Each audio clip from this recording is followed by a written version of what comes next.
Welcome to Guide Guru. We hope this video helps. You start by picking the right base image and preparing the build context. Choose a slim image for smaller layers, for example Alpine 3. 18 reduces size, while Debian, stable slim improves compatibility. Once done, create your Dockerfile in the project root so the build context includes required files. Make sure to add a Docker ignore listing node modules, logs, and any secrets to prevent large or sensitive files from being sent to the daemon. This speeds builds and protects data.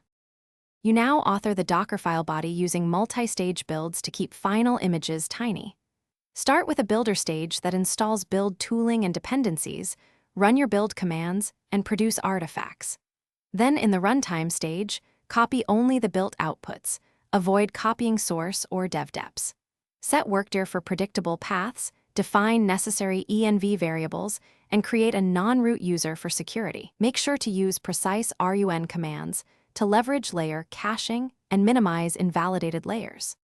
You finish by declaring the runtime entry. Expose needed ports and set CMD or entry point so the container starts predictably.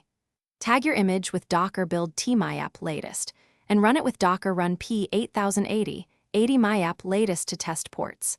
Once running, verify logs with docker logs and container health. If something goes wrong, inspect the build context and docker ignore, rebuild without cache to reproduce cleanly, and examine each layer's output. Often a missing file or wrong path causes failures. Thanks for watching. Consider subscribing if we helped you today.